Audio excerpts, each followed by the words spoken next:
Myself Rinkle Vardhan. Today I am going to start with exercise number 1.4 of mathematical logic.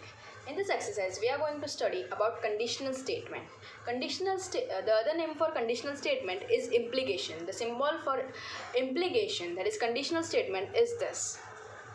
What is conditional statement? Now let's study what is conditional statement. If two simple statements P and Q are connected by words if then, it is called conditional statement. आपको समझ में आ रहा है? अगर दो statement if और then, किससे?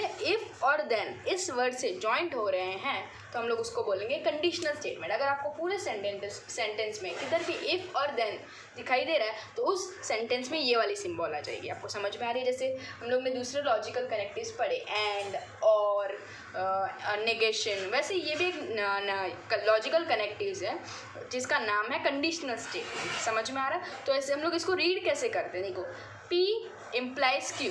समझ में आ रहा है? अभी इसका ट्रूथ टेबल क्या है? जैसे हम लोग ने एंड और नेगेशन सबका ट्रूथ टेबल पढ़ा, वैसे ही हम लोग का P इम्प्लाइज Q का भी एक ट्रूथ टेबल है. तो अब हम देखेंगे. देखो, इसमें आपको ना I will give you simple this trick कि आप कैसे इसको लर्न कर सकते हो. देखो, हर में है ना क्या होगा? TTFF. ठीक है, 2 बार T 2 बार F. इसमें अल्टरनेट TF. फिर इसका आंसर में ना सिर्फ आपको याद रखना है कि जहाँ पे TF है उधर ही सिर्फ F होगा, बाकी सब ट्रू. समझ में आ रहा है? बस आपको मतलब ऐसे याद रखना है कि इम्प्लीकेशन आया. समझ में आ रहा है? P इम्प्लाइज Q वाला स्टेटमेंट है तो उसमें सिर्फ TF हुआ तभी ही वो फॉल्स है, बाकी सब में वो, और सब में इम्प्लीकेशन आया तो वो ट्रू है. अगर आप बोलोगे मिस FT हुआ तो फिर वो T ही रहेगा, ये चेंज नहीं होना चाहिए. समझ में आ रहा है? TFF आना चाहिए, FT ही रहेगा. समझ में आ रहा है आपको? सिर्फ आपको ऐसे याद रखना. और आप बोलोगे मिस ये ट्रूथ टेबल लर्न करना है so tough. No, it is not tough. समझ में आ रहा है? देखो, एंड और वो सब की तो आपको अच्छे से हिंट दे दिए. अब इसकी एक हिंट क्या है? जैसे आपको याद रखना TFF, ऐसे याद रखो ना. जैसे हम लोग बोलते हैं BFF, तो वैसे आप याद रख सकते हो TFF. समझ में आ रहा है?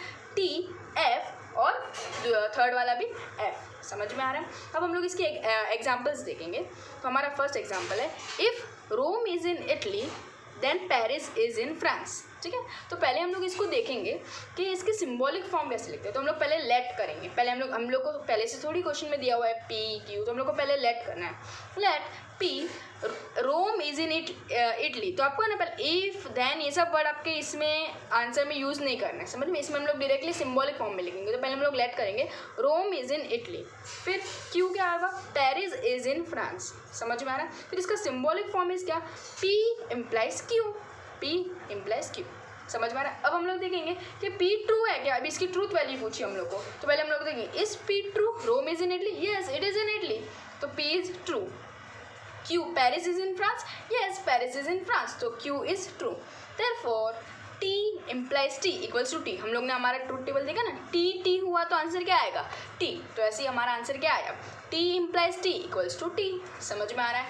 बहुत ईजी. बस आप एक बार अच्छे से ट्रूथ टेबल पढ़ लो तो बाकी सब आपका खुद ही एकदम अच्छे से हो जाएगा. समझ में? अभी further will study about by conditional, that is double implication. अभी हम लोग ने पढ़ा था सिर्फ इम्प्लीकेशन. पहले हम लोग ने पढ़ा कंडीशनल स्टेटमेंट. अभी हम लोग पढ़ेंगे बाय कंडीशनल स्टेटमेंट. पहले हम लोग ने पढ़ा implication, now will study double implication. तो इसमें डबल आ गया तो एरो भी डबल आएंगे. समझ में आ रहा है आपको? अब देखो, इसमें क्या है? If two simple statements P and Q are connected by words if and only if और इफ. समझ में आ रहा है? अगर आपके क्वेश्चन में इफ एंड ओनली इफ और इफ आया then it is called biconditional statement. तो फिर हम लोग इसको क्या बोलते हैं? Biconditional statement. समझ में आ रहा है? उसमें हम लोग का क्या आ रहा था? If then. हाँ, और इसमें इफ एंड ओनली इफ या फिर IFF इफ आया तो वो क्या हो गया? Bye conditional statement. ठीक है, अभी truth table for bye conditional statement. पहले तो इसकी सिंबल देखो कैसी है. P if and only if Q. इसको रीड कैसे करते हैं? P if and only if Q. ठीक है, अभी TTF. ठीक है, TTT. अभी आपको मैं इसकी सिंपल हिंट बताऊँ क्या है? कि देखो फॉर्मेट तो ये देखो, ये कॉलम दोनों तो है ना हर में सेम ही होंगे. 2 बार T 2 बार F, 1 बार T 1 बार F, 1 बार T 1 बार F. ठीक है, पर इसमें क्या होता है? इसमें जो थर्ड कॉलम रहेगा ना, उसमें अगर ये दोनों एलिमेंट सेम है, T तो T, F तो T, बाकी में अगर अपोजिट है तो सीधा F हो जाएगा. सिंपल ट्रिक समझ में आ रही है आपको? If the truth values are same अगर दोनों टी है तो भी टी, दोनों एफ है तो भी टी। समझ में आ रहा है? बाकी ये दोनों अपोजिट है तो उधर एफ आ जाएगा। समझ में आ रहा है? देखो मैंने इधर लिखा भी, if both truth values are same then it is true और एल्स इट इज फॉल्स। समझ में आ रहा है? थोड़ा सा आपको अपना दिमाग यूज करना है, बाकी सब खुद हो जाएगा। ठीक है, now will start with this, the sun rises in east if and only if 4 + 3 = 7। ठीक है, तो पहले हम लोग इसको लेंगे, let P equals to the sun rises in east, फिर Q इक्वल्स टू 4 + 3 = 7। अब इसका सिम्बॉलिक फॉर्म क्या हो जाएगा, P if and only if Q। P true है, sun rises in east, yes sun rises in east, तो P is true. Q 4 + 3 = 7, 4 + 3 = 7, yes it is true, तो Q is true. तो truth value is true, क्योंकि हम लोग ने पहले देखा T इक्वल्स टू T। समझ में आ गया आपको? It is very clear. चलो will go on your exercise number 1.4 now. चलो राइट इन सिम्बॉलिक फॉर्म। ठीक है, उन्होंने सिर्फ हम लोग को सिम्बॉलिक फॉर्म बोला है, तो जितना पूछा है उतना ही करना है, एक्स्ट्रा करने से कोई आपको एक्स्ट्रा मार्क्स देने वाला नहीं है। सो जितना पूछा है उतना ही करना है। ठीक है, so write in symbolic form, if triangle is equilateral then it is equiangular. ठीक है, तो हम लोग को पूछा उन्होंने कि लेट, तो हम लोग पहले सिम्बॉलिक फॉर्म में, इक्वेंगुलर क्या होता है, इक्विलेटरल क्या होता है, उससे हम लोग को कोई लेना देना अभी नहीं है, सिर्फ हम लोग को क्या करना है, सिम्बॉलिक फॉर्म में लिखना है। तो हम लोग क्या करेंगे, लेट P, तो इफ़ मैंने बोला था पहले आपको, इफ़ आपको नहीं यूज़ करना, तो सीधा हम लोग क्या लिखेंगे, ट्राइंगल इज इक्विलेटरल। फिर देन के बाद जो होता है ईट आया ना, ईट मतलब कौन, ट्राइंगल, तो हम लोग फिर से उधर लिखेंगे ट्राइंगल इज इक्वेंगुलर, तो हम लोग ने फिर से इक्वेंगुलर। फिर इसका सिम्बॉलिक फॉर्म पूछा क्या होता है, उससे हम लोग को कोई लेना देना नहीं। जब ट्रूथ वैल्यू पूछते हैं तब हम लोग को पता होना चाहिए कि वो ट्रू है कि नहीं, इसलिए हम लोग को उसका मतलब पता होना इंपॉर्टेंट है। पर अभी वो लोग हम लोग को नहीं पूछ रहे हैं, तो हम लोग को सिर्फ ये लिखना है। ठीक है, तो इसमें हम लोग ये क्या बोलते हैं, इफ देन है, तो हमारी साइन क्या आएगी, ये इम्प्लीकेशन, मतलब P implies Q। समझ में आ रहा है? अब next, milk is white if and only if sky is not blue. तो अभी ये लोग क्या बोल रहे हैं कि milk is white if sky is not blue. तो अभी देखो P क्या है बेटा, हम लोग लेट क्या करेंगे, let P equals to milk is white. ठीक है, Q इक्वल्स टू इधर स्काई इज नॉट ब्लू है, पर वो हम लोग ये नॉट का जो यूज़ है ना बेटा, वो जब हम लोग सिम्बॉलिक फॉर्म करेंगे ना तब हम लोग को करना है। राइट नाउ सिर्फ हम लोग लिखेंगे कि स्काई इज ब्लू। ठीक है, फिर हम लोग जब इसको सिम्बॉलिक फॉर्म में लिखेंगे then P if and only if, क्योंकि इधर इफ एंड ओनली इफ आया, तो if and only if and sky is blue, तो हम लोग ने लेट किया, क्यों लेट किया, बट क्वेश्चन में क्या है, स्काई इज नॉट ब्लू, तो नॉट मतलब नेगेशन, तो P if and only if negation Q is the symbolic form. समझ में आ रहा है? अभी नेक्स्ट देखो, नेक्स्ट में हम लोग बोल रहे हैं find the truth value of the following statement. अभी हम लोग ट्रूथ वैल्यू फाइंड करेंगे। अभी फर्स्ट बोल रहे हैं neither 27 is prime number not divisible by 4। तो अभी देखो, अभी अगर ऐसा क्वेश्चन आया, ट्रूथ वैल्यू के लिए हम लोग को प्राइम नंबर क्या है ये पता होना चाहिए। तो प्राइम नंबर क्या होता है, जो 1 के टेबल में जाता है और खुद के टेबल में जाता है। तो 27 तो किसके टेबल में जाता है, 1 के टेबल में जाता है, 3 के टेबल में जाता है, 9 के टेबल में जाता है, 27 के टेबल में जाता है। समझ में आया? तो 27 is not a prime number, ये तो हम लोग को पहले ही पता चल गया, मतलब फर्स्ट स्टेटमेंट तो वो क्या है, फॉल्स है। डिविजिबल बाय 4, 27 4 से डिवाइड हो रहा है क्या, नहीं, क्योंकि 7 4 इज 4 7 इज 28। समझ में आया? तो ऑब्वियसली वो नहीं हो रहा है डिवाइड। तो हम लोग क्या करेंगे, let P equals to 27 is prime number, ये नीदर नॉट ये सब हम लोग नहीं लिखते। ठीक है, Q क्या करेंगे, 27 अभी नॉट डिविजिबल, क्या डिविजिबल हम लोग को पता है ना 27, तो 27 इज डिविजिबल बाय 4, तो हम लोग ने पहले लेट किया। ठीक है, अब इसका सिम्बॉलिक फॉर्म क्या आ जाएगा कि नीदर है बेटा, नीदर मतलब वो लोग बोल रहे हैं ना, तो हम लोग इसका लिखेंगे ना 27 इज प्राइम नंबर, तो ये क्या हम लोग ने लिखा, नेगेशन P। अभी बेटा ऐसा जब स्टेटमेंट आएगा ना नीदर नॉर वाला, तो उसमें एंड होता है, क्या होता है, एंड। ये आप लोग को याद रखना है, कभी कभी ऐसे ट्रिकी वाले भी क्वेश्चन आएंगे, डायरेक्टली वो लोग एंड नहीं देते हैं, दो मैंने आपको बोला बट और ये सब रहता है ना, तो भी वो लोग सब एंड ही आता है, उन लोग का सिम्बॉलिक फॉर्म एंड ही होता है। समझ में आ रहा है आप लोग को? तो ये लोग क्या बोल रहे हैं बेटा कि इसमें हम लोग ने ये किया, तो ये नीदर आया इधर वर्ड है ना, नीदर नॉट दोनों क्या है, नेगेटिव वर्ड्स है। तो हम लोग ने क्या किया, P negation P and negation Q, क्योंकि इधर भी नॉट था तो नेगेशन Q। समझ में आना? तो हम लोग को अभी देखना है कि P is 27 is prime number, तो वो क्या है, P क्या है, फॉल्स है, तो हम लोग ने लिखा P is false. Q is 27 is ये भी फॉल्स है, तो ये भी हम लोग ने Q इज क्या है, फॉल्स है, तो वो भी फॉल्स लिखा। अब हम लिखेंगे कि अभी हम लोग ने क्या लिखा, नेगेशन ऑफ, हम लोग अभी P का negation of F and negation of F। क्यों? क्योंकि हम लोग का P की वैल्यू क्या है, F, क्यू की वैल्यू क्या एफ, बट हम लोग का सिंबॉलिक फॉर्म क्या है नेगेशन, समझ में आ रहा है। तो अभी negation of F is T, negation of F is T, तो T and T is answer क्या है हमारा इक्वल्स टू टी, तो ट्रूथ वैल्यू इज ट्रू। समझ में आया आपको, पक्का, ठीक। Will go on next sum. अब देखो ये एक और सम है, every accountant is free to apply his own accounting rules if and only if machinery is asset. अब देखो ये लोग बोल रहे हैं कि एवरी अकाउंटेंट, मतलब जो अकाउंटेंट होते हैं सीए ये लोग, वो लोग अपने हिसाब से कुछ भी रूल्स लगा सकते हैं। तो ये तो बट ऑब्वियस सी बात है कि नहीं लगा सकते, क्योंकि सम रूल्स एंड रेगुलेशंस होते ही हैं, समझ में आ रहा है, वो बहुत बड़ा प्रोफेशन है, तो सिंपल सी बात है उसमें रूल्स होते ही है। और machinery is asset, yes it is an asset, है ना, एक कंपनी के लिए तो वो एक असेट ही है। हम लोग क्या करेंगे, लेट करेंगे, लेट पहले क्या करेंगे, let P equals to every accountant is free to apply his own accounting rules, पहले हम लोग ने इतना लेट कर लिया पी को, फिर क्यू को क्या करते हैं मशीनरी इज असेट, और हम लोग को बीच में क्या आया था इफ एंड ओनली इफ, तो हम लोग क्या करेंगे सिंबॉलिक फॉर्म उसका क्या हो जाएगा T if and only if Q, समझ में आ रहा है। अब हम लोग देखेंगे पी क्या है, ट्रू है कि फॉल्स है। मैंने आपको पहले बताया ऐसे थोड़ी होता है कि कोई भी अकाउंटेंट खुद के हिसाब से रूल्स डालेगा, तो वो क्या हो गया ऑफ हो गया, फॉल्स हो गया, सॉरी। और उसके बाद मशीनरी इज असेट, वो तो ट्रू है, तो क्यू इज ट्रू। तो अभी क्या हुआ F if and only if T, मतलब false if and only if true. तो हम लोग ने क्या देखा था, अगर दोनों सेम होगा, डबल इम्प्लीकेशन में हमने क्या पढ़ा था कि दोनों ट्रूथ वैल्यू अगर सेम है तो ही आंसर ट्रू है, वरना आंसर क्या हो जाता है फॉल्स। तो ये देखो ये दोनों अपोजिट है, तो आंसर क्या हो गया अल्टीमेटली फॉल्स, तो इसकी ट्रूथ वैल्यू क्या हो गई फॉल्स हो गई, ठीक है। अभी हम लोग जाते हैं आपके क्वेश्चन नंबर 3 पे। अभी आपको थोड़ा सा बस ये पूरा गेम है ना आपके अटेंशन का है, ओके, तो आपको बस अच्छे से ध्यान देना। अभी इन्होंने क्या बोला है, देखो ये आपका क्वेश्चन है बेटा। अभी इन लोगों ने बोला कि P is true, Q is true, R and S are false, ठीक है। उन लोगों ने बोला कि जहाँ P है ना, जो P और Q है वो ट्रू है, R और S है वो फॉल्स है, ठीक है। तो आपको डरना नहीं है ऐसे, इतना बड़ा क्वेश्चन देखिए इसमें क्या है बेटा। अभी आपको नसीब आपको खुद को एक ही चीज़ बोलनी है, जहाँ जहाँ P और Q वहाँ वहाँ T, जहाँ जहाँ R एंड S वहाँ वहाँ F, समझ में आ रहा है। तो जहाँ जहाँ आपको दिख रहा है ना कोई साइन कुछ भी आपको चेंज नहीं करना है, सेम टू सेम। अभी देखो नेगेशन, तो नेगेशन डाला, P है, P मैंने हम लोग ने क्या बोला P क्या है T है, तो T डाला। अभी ये और है तो वी हैव रिटन और, ठीक है। अभी ब्रैकेट ओपन किया तो हम भी ब्रैकेट ओपन करेंगे। अभी आर उन्होंने क्या बताया हम लोग को कि R and S are false, तो हम लोग एफ डालेंगे। फिर एंड है तो फिर से हम लोग एंड डालेंगे।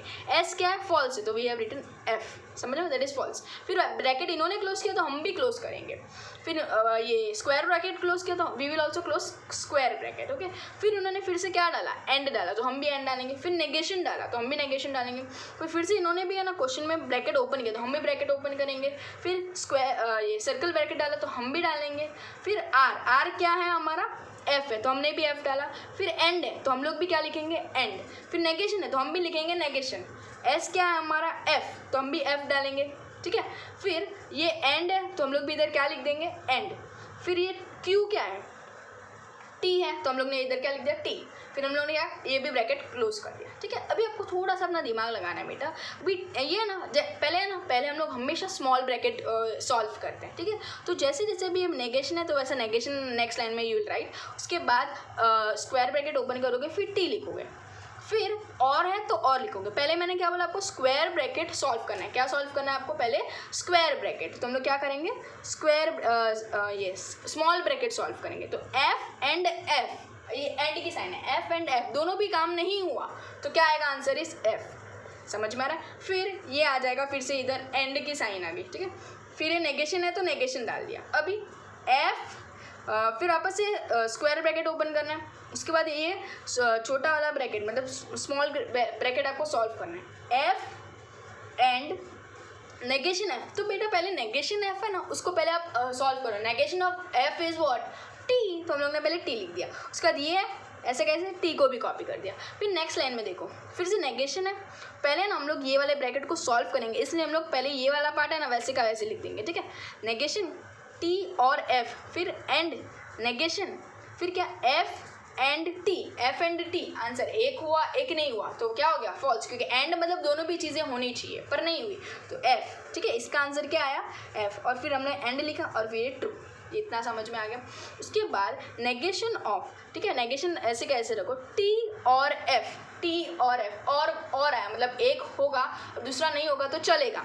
तो इसमें दोनों में से कौन हुआ, एक ही चीज़ हुई तो भी चलेगी। तो आंसर क्या आ गया, टी आ गया। उसके बाद हम लोग ने ब्रैकेट डाल दिया दोनों। उसके बाद ये एंड है तो हम लोग ने भी एंड लिखा। फिर नेगेशन है तो we will also write negation. फिर क्या, एफ एंड टी, तो एफ एंड टी दोनों में से दोनों में क्या एंड है बेटा, एक हुआ है कि नहीं हुआ, तो क्या हो गया, फॉल्स हो गया, क्योंकि एंड मतलब दोनों होना कंपलसरी है, तो इधर एफ आ गया। ठीक है, अब ये negation of T, negation of T मतलब इसका अपोजिट एफ आ गया। फिर ये का एंड की एंड साइड लिखी, ठीक है, negation of F is T. अभी ये लोग ने एफ एंड टी मतलब आंसर क्या आ जाएगा, लास्ट आंसर इज एफ, क्योंकि एंड मतलब दोनों भी चीज़ होनी कंपलसरी है। समझ में आ रहा है, it is very easy if you focus बेटा, it's all about concentration. Now next, ठीक है, we will go on question number 4। इसमें क्या बोल रहे हैं, assuming statements are true find truth value. ठीक है, ये दोनों स्टेटमेंट है ना वो ट्रू है और इसकी ट्रूथ वैल्यू फाइंड करनी है। अभी देखो जैसे पी दिया है हम लोग को, पी क्या है, संडे इज़ हॉलीडे। उन्होंने बोला पी है एक स्टेटमेंट जिसमें वो क्या है, संडे इज़ हॉलीडे। और क्यों क्या, Ram does not study on holiday, और राम क्या स्टडी नहीं करता है हॉलीडे के दिन। ठीक है, तो अभी देखो हमारा फर्स्ट स्टेटमेंट था संडे इज़ नॉट हॉलीडे और राम स्टडीज़ ऑन हॉलीडे। ठीक है, हमारा स्टेटमेंट देखो संडे इज़ नॉट हॉलीडे।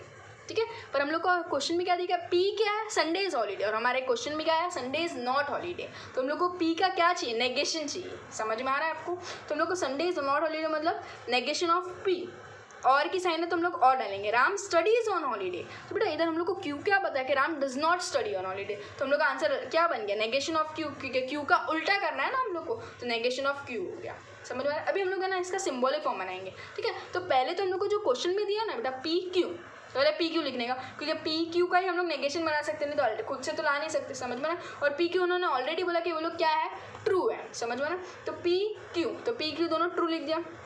अभी पी का नेगेशन इज एफ, तो पी का नेगेशन मतलब पी का उल्टा क्या, टी का क्या बन जाएगा एफ, और क्यू का नेगेशन मतलब टी का एफ। समझ में आ रहा है। अभी इन दोनों में किसकी साइन है बीच में, और की, एफ और एफ। समझ में आ रहा है, तो एफ और एफ दोनों भी काम नहीं हुआ तो चलेगा क्या। अभी आप एग्जाम में ए दोनों और में क्वेश्चन दिया और दोनों में से एक भी नहीं लिखोगे तो मार्क्स मिलेंगे क्या, नहीं। तो सेम दोनों भी नहीं हुआ तो एफ, तो इधर क्या आ गया एफ। समझ में आ रहा है, इसकी ट्रूथ वैल्यू क्या होगी, truth value is F. Is that very clear. अब हमारा ये लास्ट क्वेश्चन है, देखिए क्वेश्चन नंबर 5। अभी इधर क्या हो, इफ पी क्या दिया, ही स्विम्स, और क्यों क्या दिया, वाटर इज वार्म। अभी ये लोग ने बोला कि इसको ना वर्बल स्टेटमेंट में लिखो। अभी तक हम लोग क्या कर रहे थे बेटा कि वर्बल स्टेटमेंट्स में दिया हुआ था और we were converting it into a symbolic form. Now they have given us in this symbolic form, we have to convert it in verbal statement. ठीक है, तो देखो P if and only if negation Q, तो उसका answer क्या होगा, P क्या है हमारा, ही स्विम्स, और फिर ये इसकी साइन है तो वैसे इफ एंड ओनली इफ लिख दिया। ठीक है, फिर नेगेशन क्यू मतलब वाटर इज वार्म मतलब सिर्फ क्यू है तो नेगेशन बोला तो water is not warm, simple. समझ में आ रहा है, he swims if and only if water is not warm. समझ में आ रहा है, बस आपको थोड़ा सा दिमाग लगाना है, जो चीज़ें दी हुई है उसके हिसाब से आपको करना है। अब देखो next, Q and negation P, तो अभी क्यू क्या है हमारा, तो क्यू जैसे हम लोग को क्यू बोला तो चुपचाप क्यू लिख देना है। नेगेशन नहीं है तो आपका कुछ खुद नहीं ऐड करने का, नॉट ऐड कर दूँ या कुछ भी नहीं, सिर्फ क्यू बोला तो सीधा क्यू, वाटर इज वार्म। फिर एंड है तो you will put and, you will write and. ठीक है, फिर नेगेशन पी मतलब ही स्विम्स है, ही स्विम्स मतलब ये नेगेशन आ गया मतलब ही डज नॉट स्विम्स। समझ में आ रहा, तो ही डज नॉट स्विम। समझ में आ गया। Thank you so much for watching this video. Please do subscribe and like it. Thank you.